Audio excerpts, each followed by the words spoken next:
week's podcast is sponsored by Brighter Vision. What's the point of having a beautiful website if it doesn't attract the clients you want to see? As the worldwide leaders of website design for therapists, Brighter Vision sees this issue happen way too often. A nice looking website doesn't equate to a successful website. The truth is, your current website might even be turning off potential clients. That's where Brighter Vision comes in.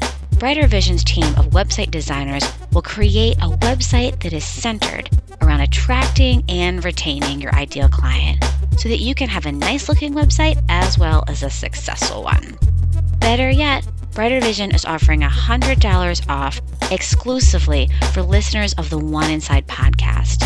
To take advantage of this offer, simply go to brightervision.com/inside. Again, that's brightervision.com/inside. You can find that link in the show notes.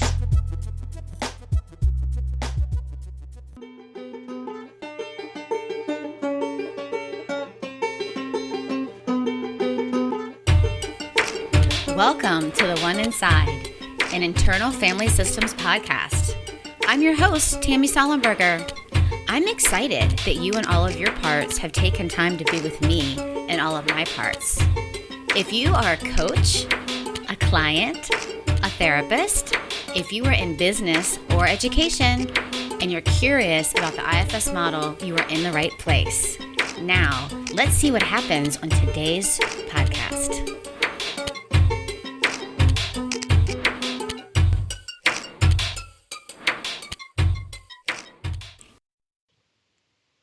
Hey everybody. On today's episode, I speak with Mona Barbera.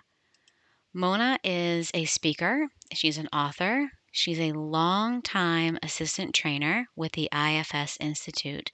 This is how I met Mona. She was my assistant trainer at my level 1 up in Maine, and then I was a program assistant for her for one of the year-long trainings a couple years after that. Mona was one of the first people I started talking to about doing a podcast, which was probably a year ago in the fall. And then when I asked her to be on the podcast, probably in early spring, she said she wanted it to be fun and she wanted to have fun with it. And she wanted to talk about 5 ways to win a fight. And for whatever reason, I didn't ask for clarity. So as you can hear, this has been something that's been in the works for months and months and months, and we just, for a variety of reasons, just recorded it a couple of weeks ago. So I've been thinking about this for a long time, and I was trying to think of, well, first of all, what do I do to try to win a fight? And that's something that I've just been kind of paying attention to.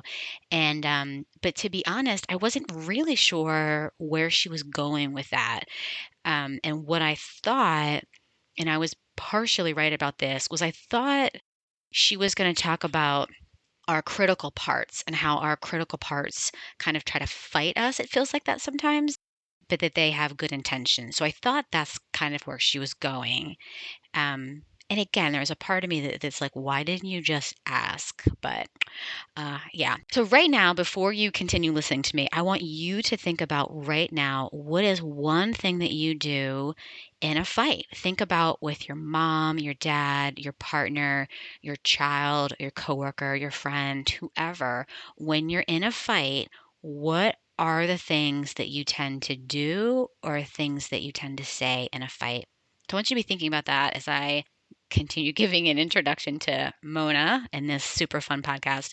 I guess I want you to get that this is authentic and it's real and we get really personal. And I think also you're going to learn a lot. So Mona gives us the one thing that's needed to win a fight. And that's probably about, I would say that is about 15 minutes in. So about 15 minutes in, she talks about the one way to win a fight.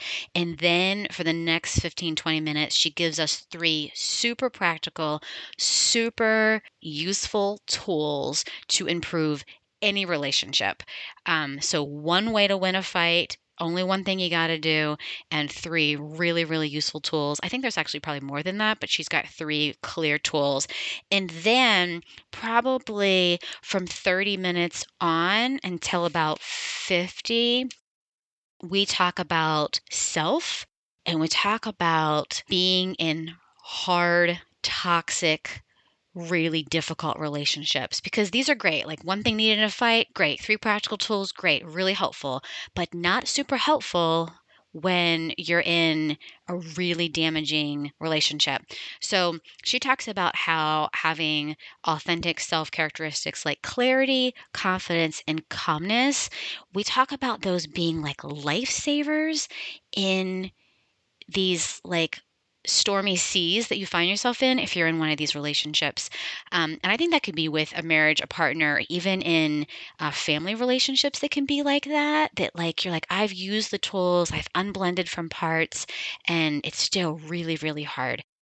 And again, as all, I hope, all of these podcasts, so many IFS skills around protector energy, around unblending, around being in self. I think this is just like super fun. And at some point, also, my son comes in.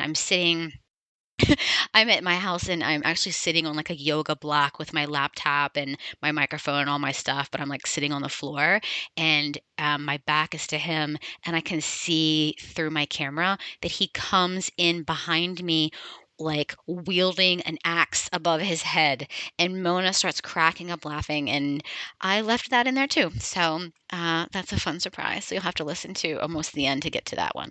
Okay, everybody, I hope you guys enjoy, and I'll talk to you soon. Something really fun's coming up in the next week or so.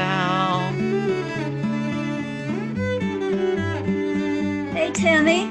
Hi, how are you doing? Great. How are you doing? It's good to see your face. Likewise. Where are you in the world? Tell everybody where you are and what you see if you were to look out a window close by. Well, I apologize to people who don't have such a nice view as me, but I am looking out at the water because my office is in Newport, Rhode Island, and I can see the pond, which is a reservoir, and beyond that, I can see the waves crashing on the beach, First Beach, and it's just lovely.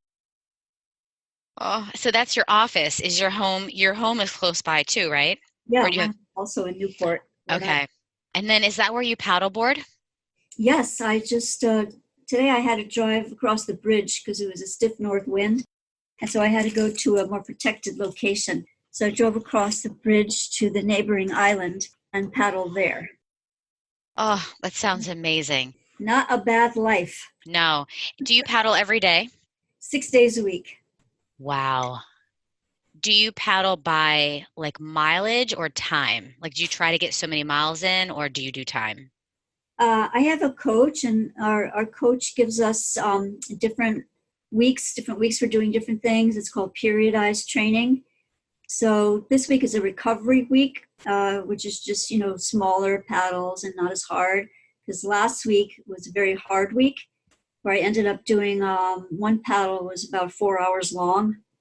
So I'm very happy to be doing short paddles this week. My body says thank you. Yeah.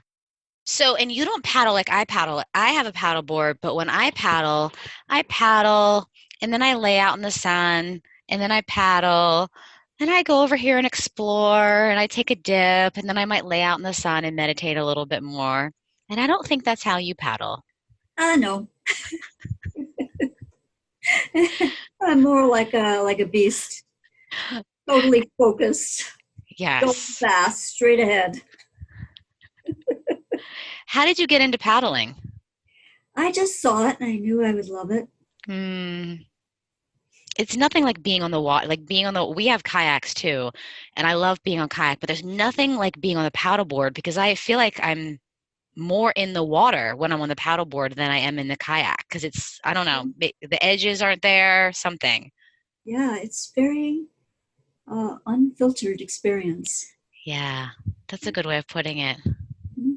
I like it. So when we talked about doing this podcast, you came up with this great idea of what we is it what we would say in a fight or how we would win a fight? Oh, I love the way you put it. Because of course we all want to win a fight, right? Yeah. Yes. What's your favorite way to win a fight?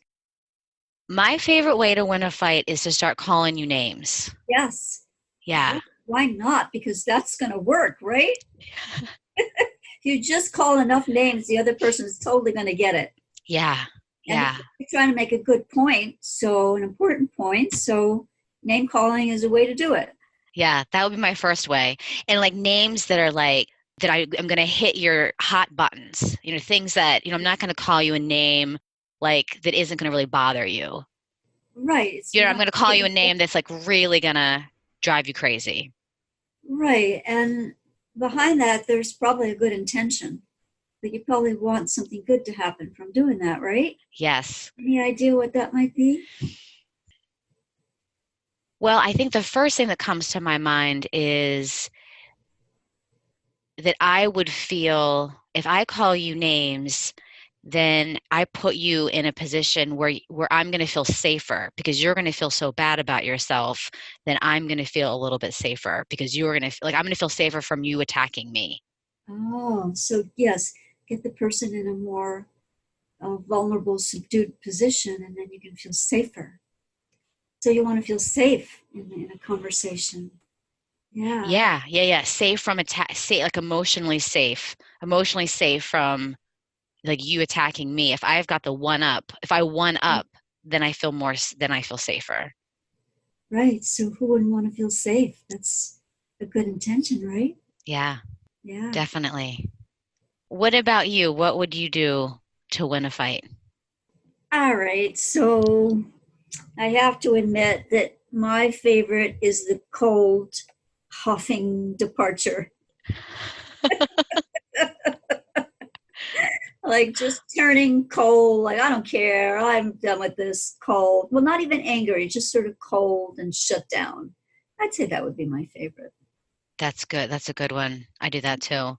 I think the rudest thing to say is like, "What's your name again?" Like I don't even care enough to know your name. Like Yeah. you don't matter enough to me. I don't even know your name. And you're all mad at me and want me to fight with you. What's your name again? Yeah, what's your name? Yeah, like you're just like a little bug on the wall. Yeah. Yeah. Yeah. And I get the good intention, and that's, if you don't mind me saying so, getting a little bit IFS-y here. We know that all the protectors, and these are all protectors speaking, have good intentions. Yeah. So what's the good intention of the cold, I'm going to walk away, I'm out? What's the good intention of that? I think the good intention of that is to stop the hurt. Like Yeah, right. happening has been hurtful, and I want the hurt to stop. And of course, that works very temporarily, but it actually backfires because then I'm just stewing and stewing and stewing. And, my mind is going, oh, I could have said this, I could have said that. And then I'm also feeling the disconnection, and I want the connection. So I'm feeling lonely. It's kind of self-imposed loneliness by doing that. I don't want the loneliness. I want the hurt to stop. Right. So I want the hurt to stop, and that's going to trump, for me, wanting the hurt to stop will trump the desire for connection. Yeah, temporarily. Yeah. Yeah. And then I think once once that part of me comes in and says, I don't care what's their name, they don't matter. Like once that happens, then the other thing that happens, like the other way I think I win a fight is I'm all good and you're all bad. So no matter what you say, you're bad, I'm good. Another way I kind of get the upper hand is you're bad and I'm good. Yeah, to really make that point and get it across any way you can, right? Yeah. You're bad. Yeah. It's not right and wrong. It's bad and good, right? It's a good. I want to be the good one here, and therefore you have to be the bad one. Yes. Okay. That protector want to say what good thing it's kind of trying to achieve? It doesn't want to allow, there's something about the word all good, all bad. It doesn't want to allow at all for that that person might have a good point or there might be some validity to what they're saying. It's I'm all good, they're all bad. So it's really important that it be complete. Very important. Yeah. Yeah. Like that actually feels more important to this part than the goodness or the badness. It has to be all. That's Yeah. the important part. Yeah, because I'm actually I'm actually thinking, I mean, I definitely want to be all good. I'm a good girl and I want to be all good and I don't want to, these are the All, rules and yeah. but it feels more important for some reason for this part than it is coming up right now that we're talking about. It feels more important to be, yeah, completely the thing, completely good.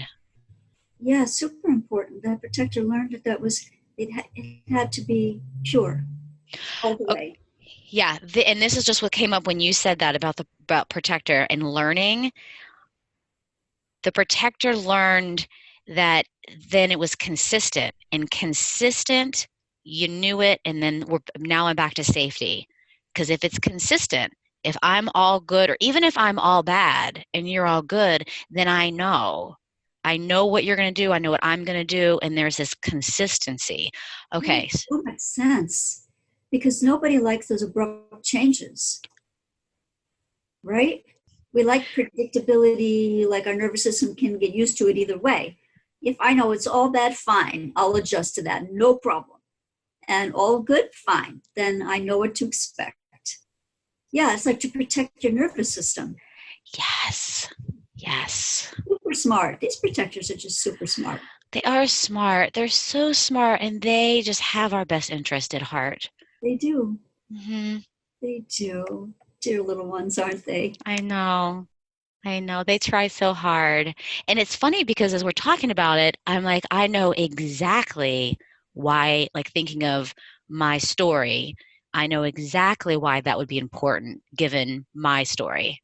Yeah. Yeah, they can't see your face listening to this, but I can see your face. And it's like, Yeah. she knows, and she's tender toward herself.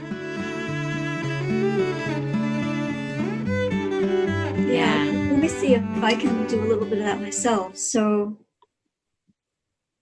I'm trying to see if I want to think about the cold shoulder one or some of my other choice moves. Well, I guess I'll go with the cold shoulder. So I guess for me, having the hurt stop can feel urgent. Since I think I had experiences where I didn't have enough control over that. So it can feel like this is an absolute emergency, which isn't true, but it can feel like it's absolute emergency for these hurtful words to stop right now. Like, it's like a survival issue. So I better, I'm going to do this quick. And it's not, it has no truth in the present, but it has a lot of truth in the past. Yeah. Yes. Yeah. And that's why the cold shoulder is the immediate shutdown. It's the Yeah. immediate, I'm stopping it. I'm powerful. yeah, I'm in control and I can protect myself. Yeah. Yeah. So I like to say that protectors have crazy math or actually, I should say crazy arithmetic, because for them, 2 + 2 = -4, because it's good intention plus action, protective action equals bad result. Where you would think that good intention plus action should equal a good result, but it always, if it's protector driven, always leads to a bad result. That's just the arithmetic of protectors. Why is that, Mona? Why is it that it leads to bad result?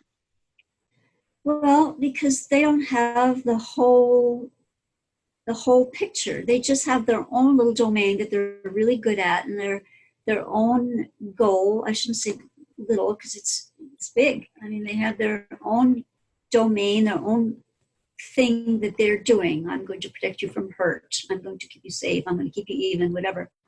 And that's all they have. They don't know you actually love the person you're fighting with. They don't know you need connection, that you want all the goodies that come with a relationship. It's just not their department.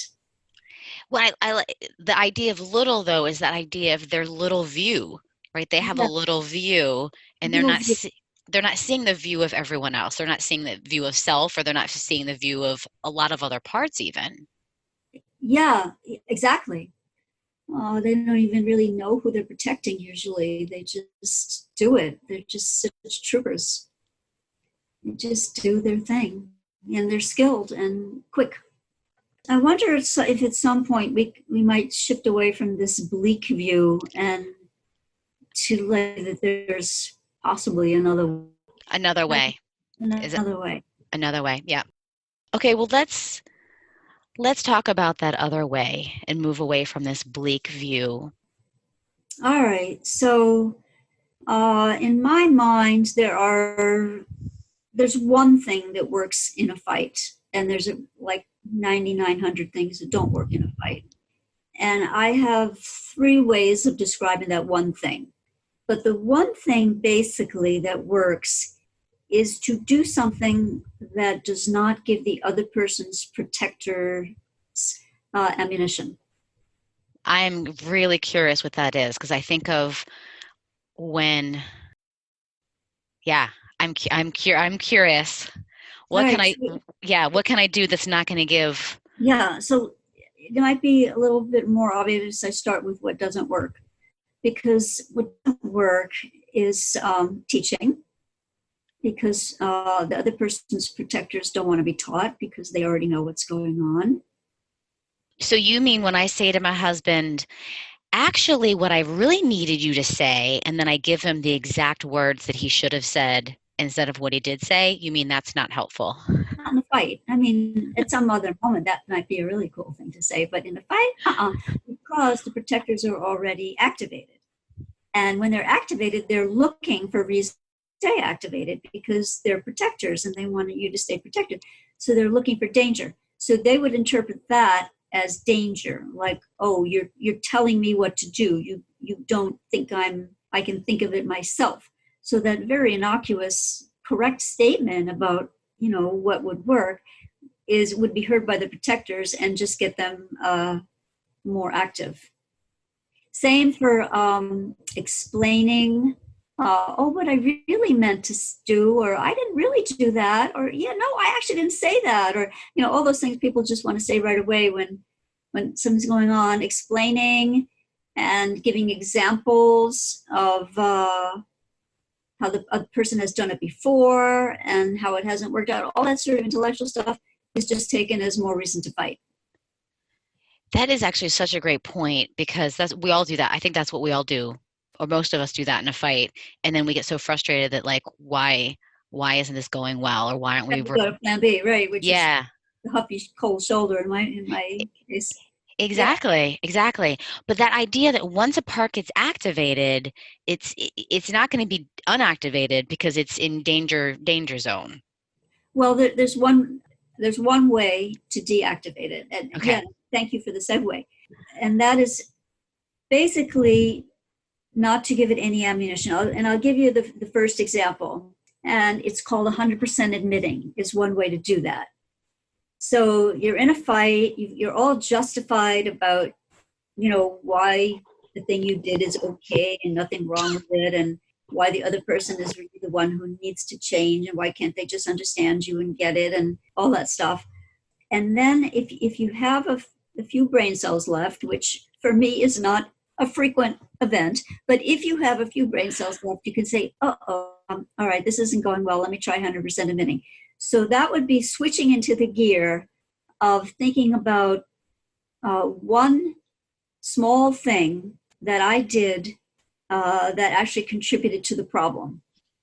So it's a really big mind shift, and it does take some consciousness and awareness and good night rest or whatever it takes. But to be able to do that, and then to say something like, "Oh yeah, this is a recent one. Oh, when I said that it's really good when we talk."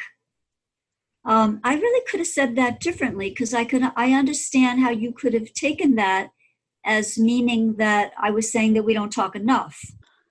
So actually, I I said that incorrectly. I said that in a way I understand now that was not really respectful of you to say the way I said.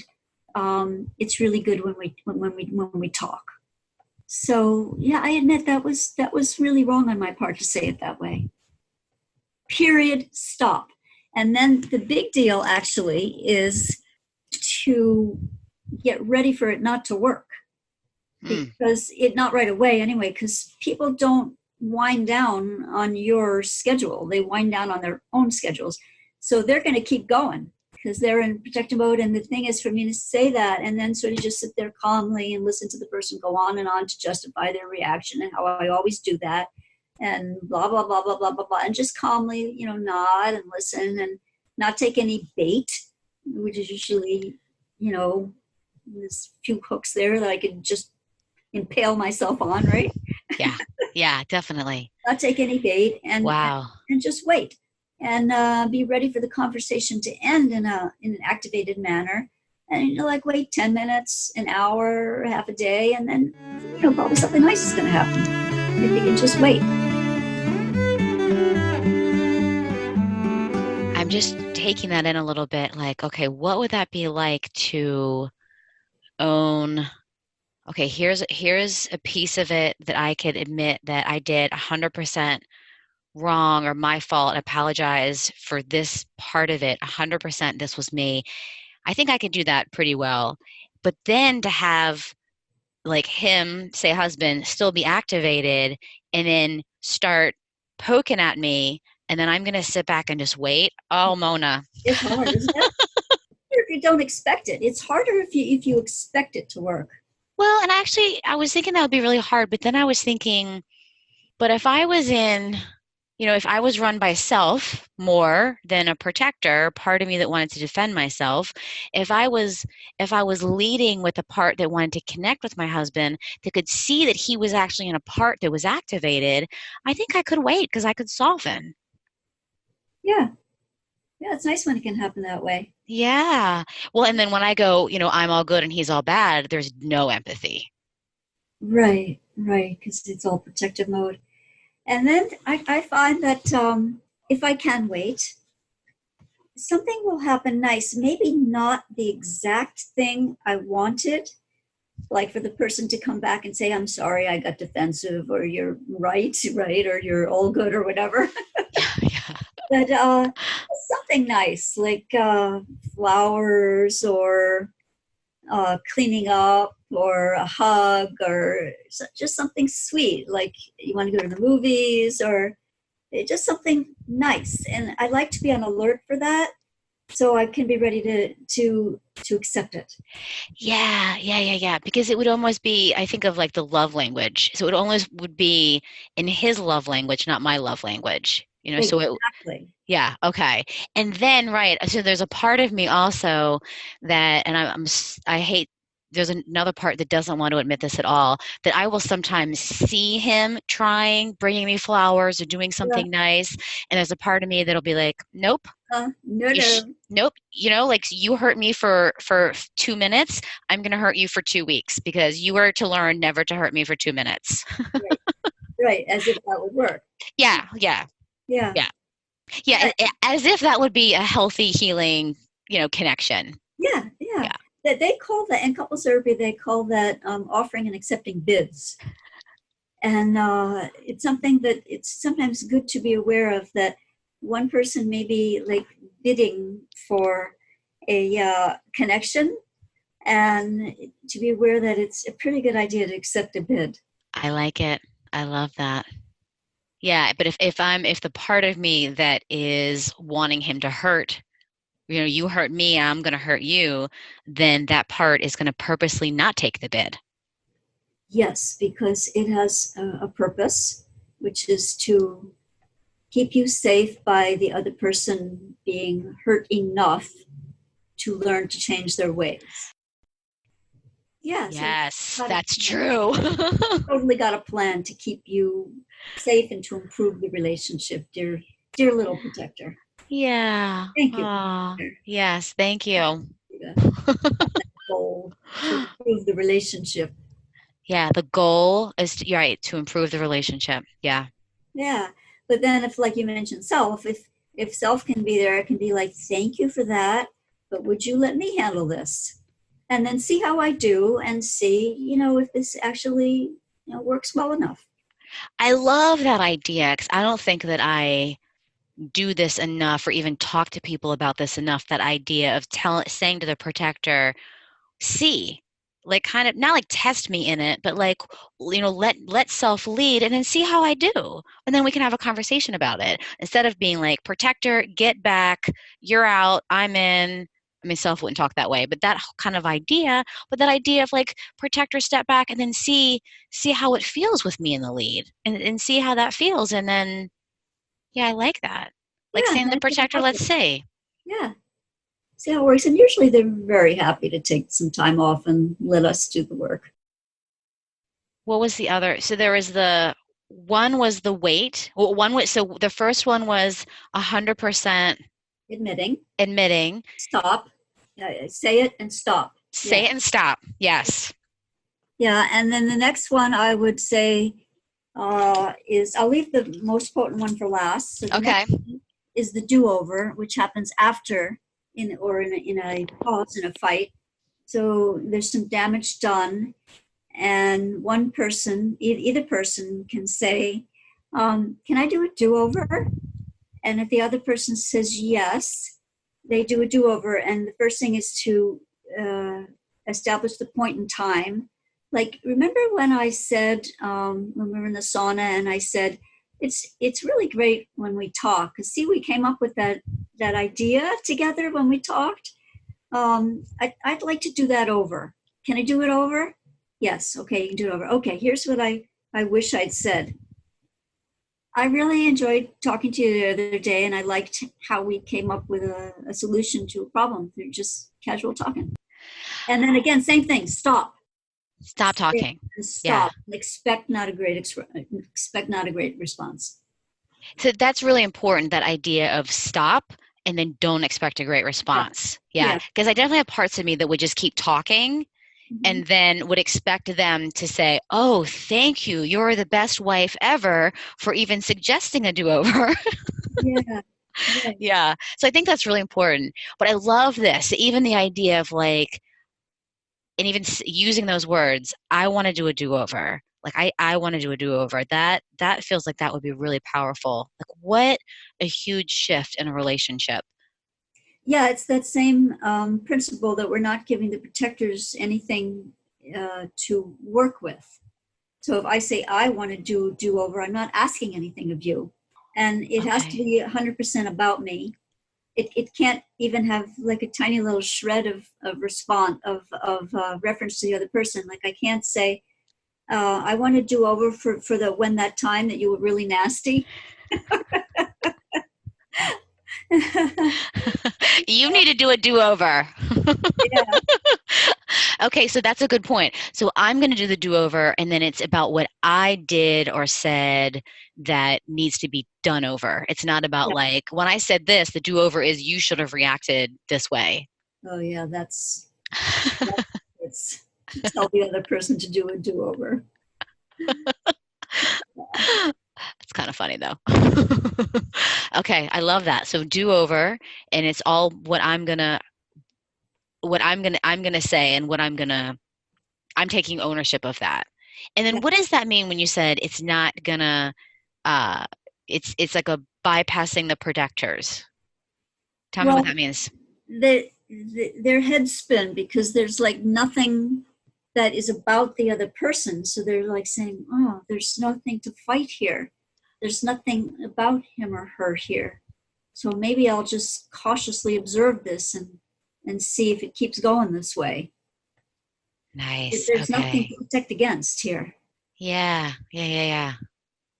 And it almost feels like they might be a little confused by that, especially if the relationship there has been blame and the arguing is you know each pointing fingers, then the protectors might even be a little confused by like, oh, this is different. Yeah, they might be confused and they might go like, "Oh, this is different. Hey, I'm just going to do my thing. This doesn't make sense. I'm going to keep protecting." And that's why you have to wait. Right. That's good. When I they like that wind one. down, they kind of, you sort of like don't give them any oxygen and they wind down. What's the part that wants to keep talking? What's that? Like, why is it so hard to wait?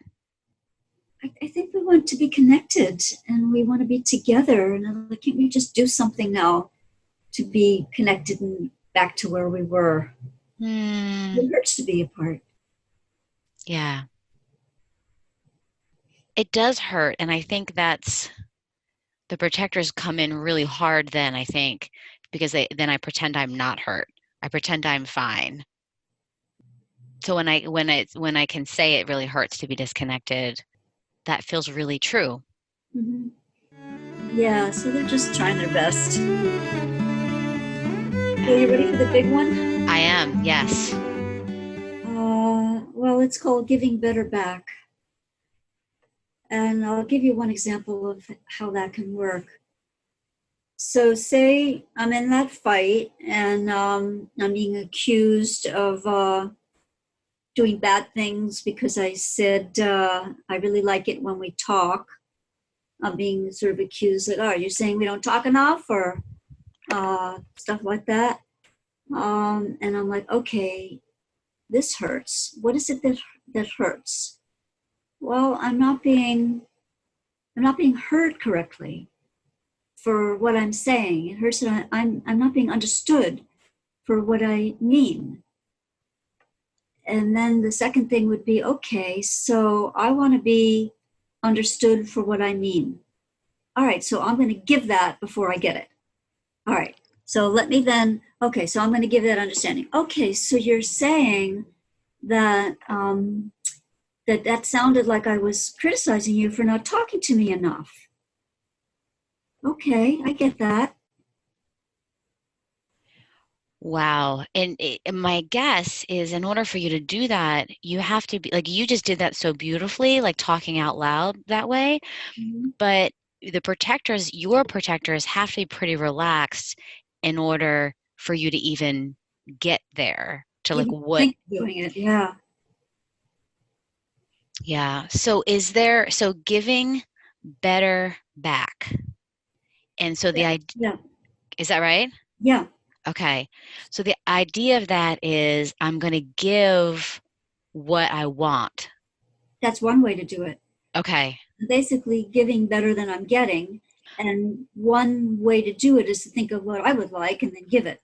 Okay. Okay. So one way to do it would be what I'm looking for is understanding, and so I'm giving understanding. Yeah, But another way would be I'm getting a cold shoulder, right? I'm getting coldness, yeah. but I'm going to give warmth. Yes, but what's better than a cold shoulder? Let me give something better. I'm going to give warmth. Yeah. Okay. Before Okay. I've gotten it, before the person, quote unquote, deserves it. Right, right, right. Because I don't know that I'm going to give warmth if I'm getting a cold shoulder. It Yeah. feels, yeah, yeah, yeah, yeah. Giving better back. I love that. It's also another way of saying to have more self energy than the other person. Another way of saying that. And as we know, or some people know, clarity, courage, and confidence are also self qualities of self energy. So it could be that it's more in the clarity dimension than in the compassion dimension. For instance, if one person is being extremely defensive, like you're just trying to say, like, I'm gonna pick up the living room, and you just said it because you wanted to pick up the living room, and the other person took it as an insult.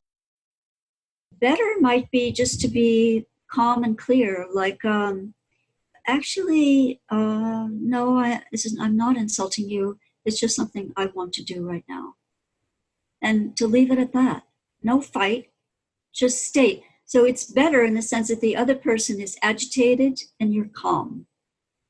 It's better Hmm. the other person is attacking and you're clear. Yeah. And just let that sit and let the person spin out and then observe, do they calm themselves down when they get a clear, confident response from you, or don't they? And if they don't, that's important data.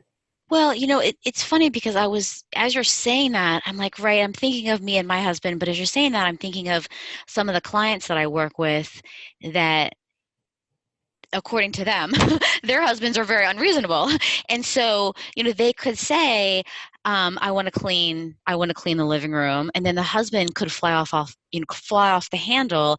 And their, in their mind, their view, the best thing for them to do is to stay in self and to stay, no, I'm saying that, the toys need to be picked up, and so I'm picking up the toys. And that's to be able to stay in their own clarity is Yeah, all they're able to do, because there isn't, the relationship is so toxic, or for whatever reason that, yeah, they're going to spin out, and there's nothing that this person can do because this other person has some other stuff going on. So the best thing for them to do is to have a clear, like, clarity of mind, and then clarity of words of like, nope, these toys are all over the place, I'm just picking up the toys. Then pick up the toys and kind of get out of there.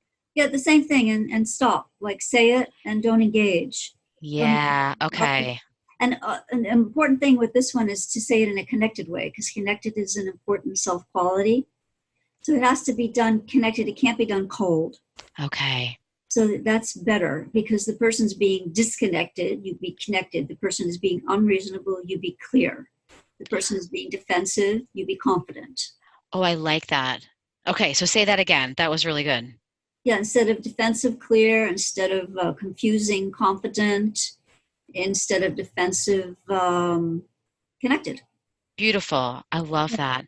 When it gives people, when they're like, okay, I'm in a relationship that isn't as good as Tammy and Mona's relationships, and I could attempt to have these conversations with my spouse, and it would not go as easily as it would for Tammy and Mona. So it really gives them some tools of like how they can be, no matter how their partner reacts.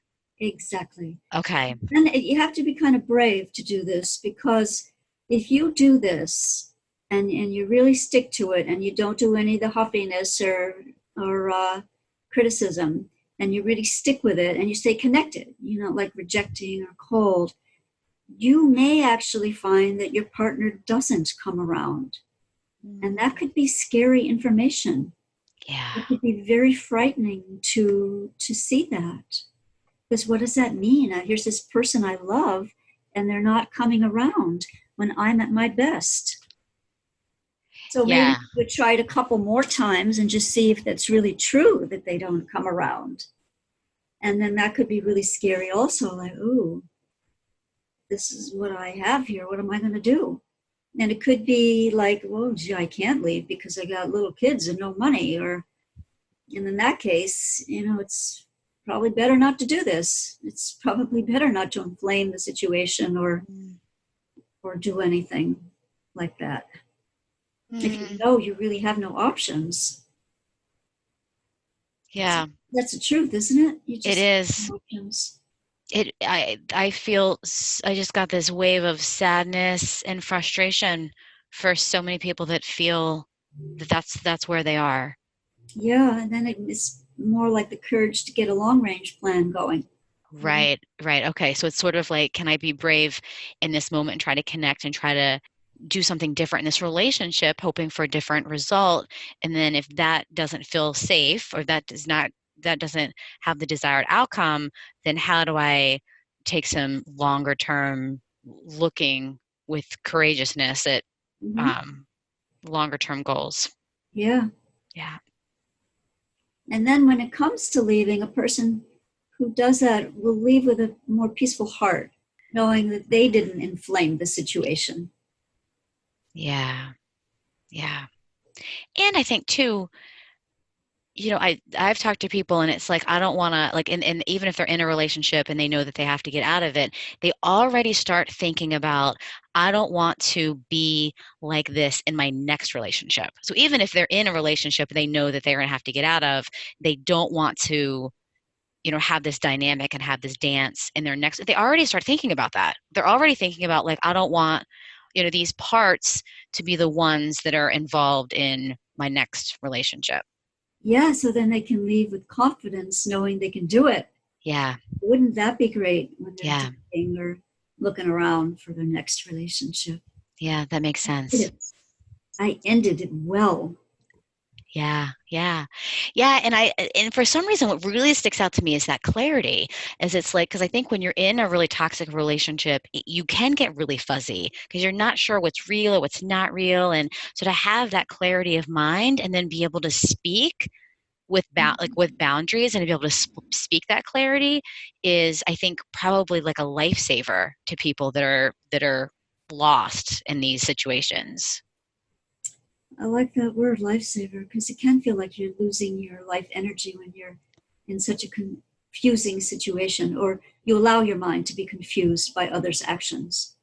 Yes, allow your mind to be confused by others' actions. That's beautiful because then there's some that actually feels better, right? That I'm allowing my mind to be confused by others' actions. Feels better than he or she is doing this thing to Yeah. me.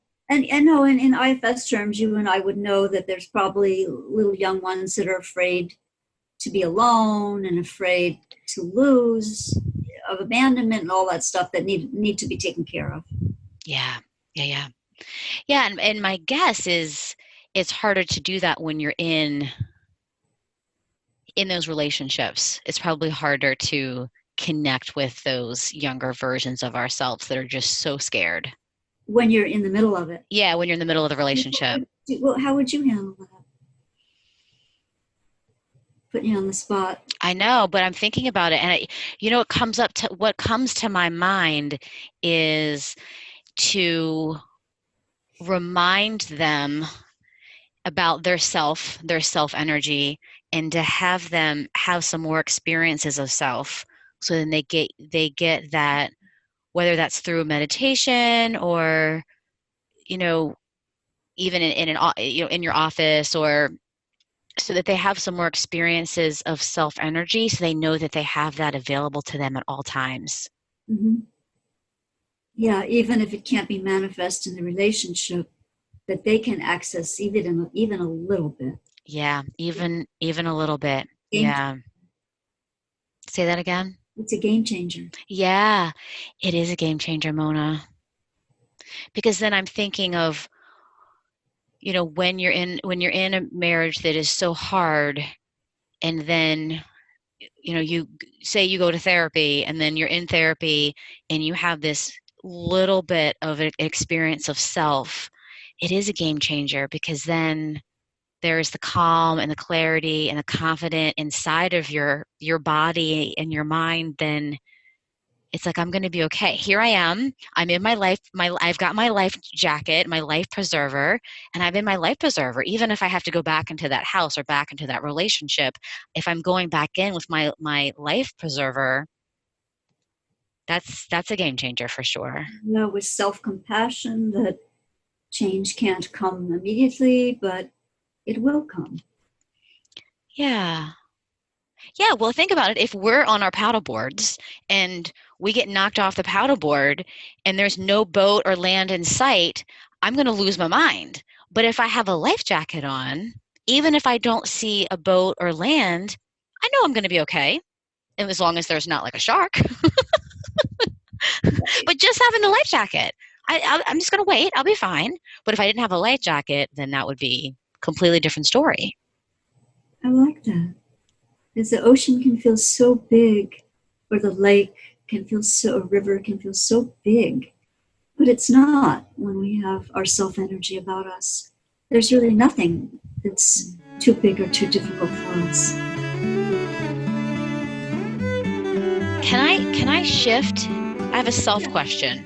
yeah, go ahead. Okay, so my question is, do you have a way of like, what's your favorite way of having a client access self like in your office? Is there a like is there a favorite exercise or a favorite way of having like say a client that's new to IFS to have that experience of self energy? Well, I think I'm kind of on the classic IFS end of the spectrum with this, is that I find that when parts step aside, uh, people just automatically have self energy. When they maybe I use a chair or a pillow or something, and maybe there's two or three parts in different parts of the room, and then the person looks at them and says, "Oh, I get it. They're trying to help me.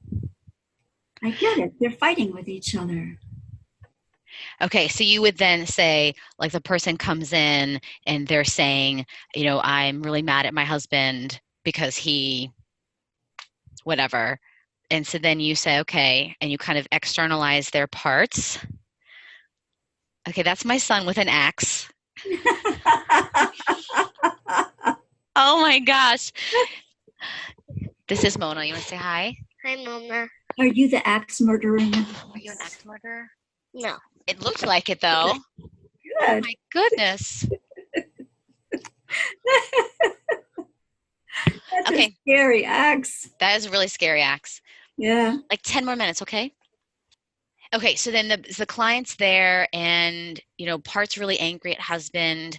And so then you have the part step back and then you have the pillow is representing these different parts. And then you're having them, unblend from all these parts. And then then you say, what happens then?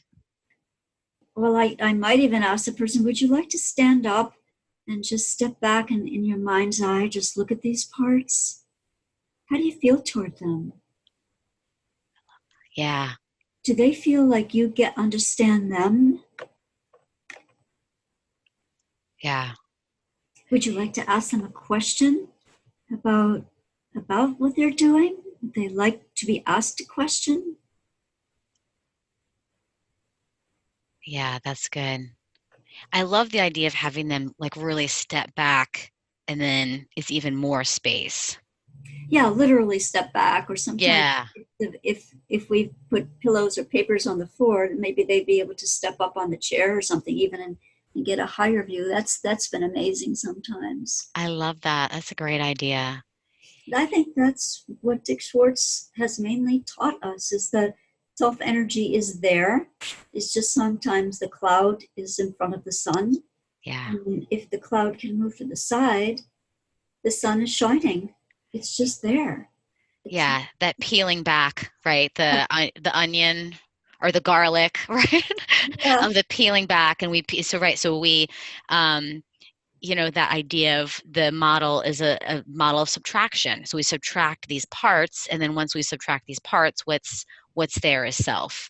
And yes. so if we give clients that experience of subtract part, subtract part, subtract part, then how do you feel towards, oh, I'm feeling this calm? And then they'll often say, wow, this feeling they're having even in that moment just through the subtraction is this new feeling, but it's a familiar feeling in that like, oh, this is the me. Hmm. And then they have that, then now they're having an experience of self and what self feels like. Yeah, they'll say, wow, that was really useful. And they'll have this like fresh look on their face, and they don't even have to really know what self is or anything. They just feel it. Yeah. Yeah. So you don't say, this feeling you're feeling right now, we call that self. Most of the time, I don't.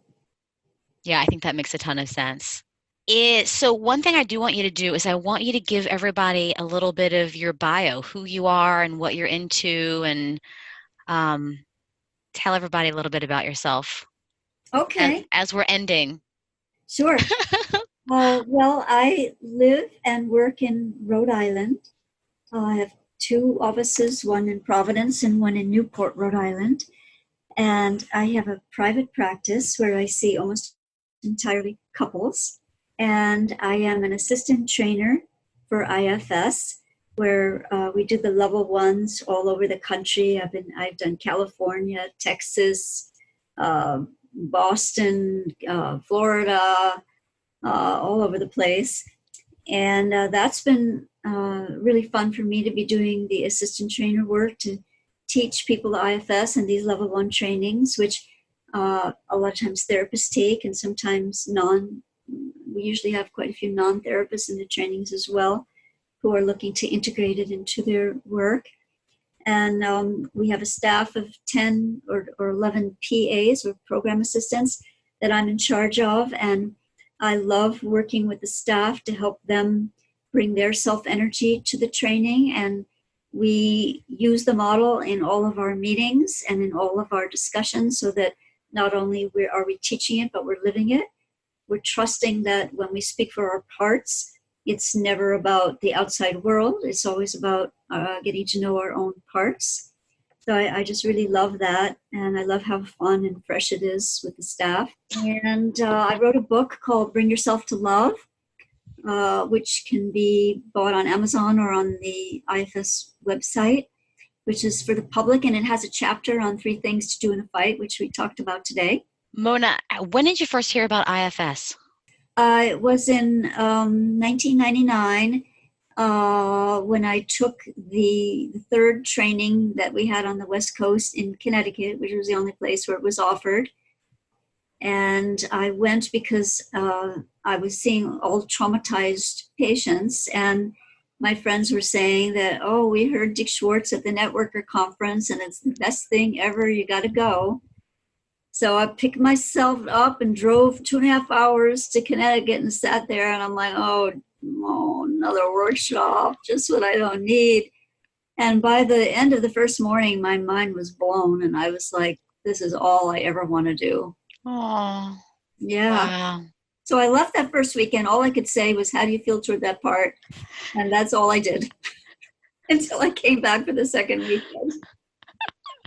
I love it. That's funny. Well, and a lot can be gained from just that sentence.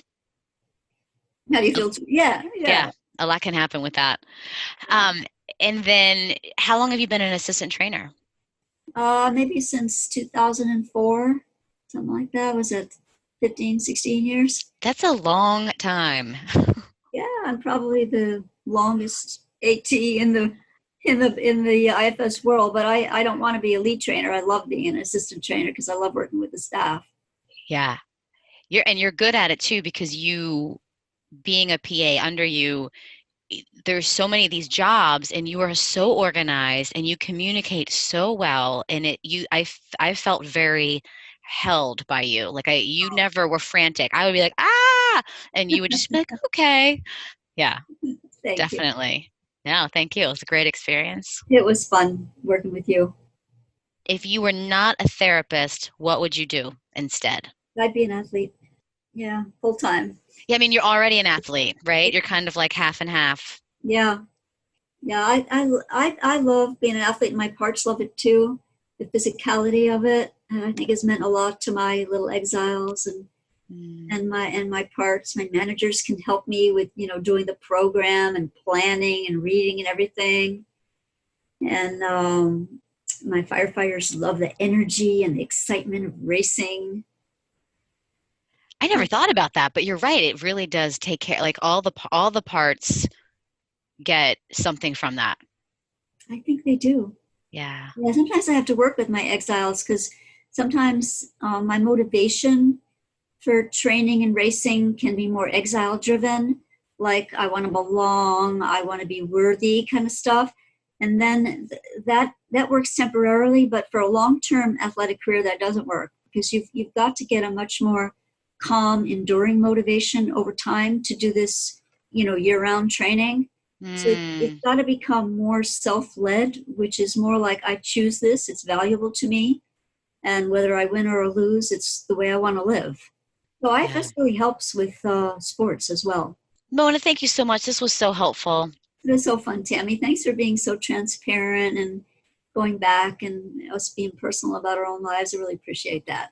Thank you. I appreciate that too. Well, that's what I'm drawn to. I'm drawn to real people, so I'm not about pretending. I'll be real with you anytime.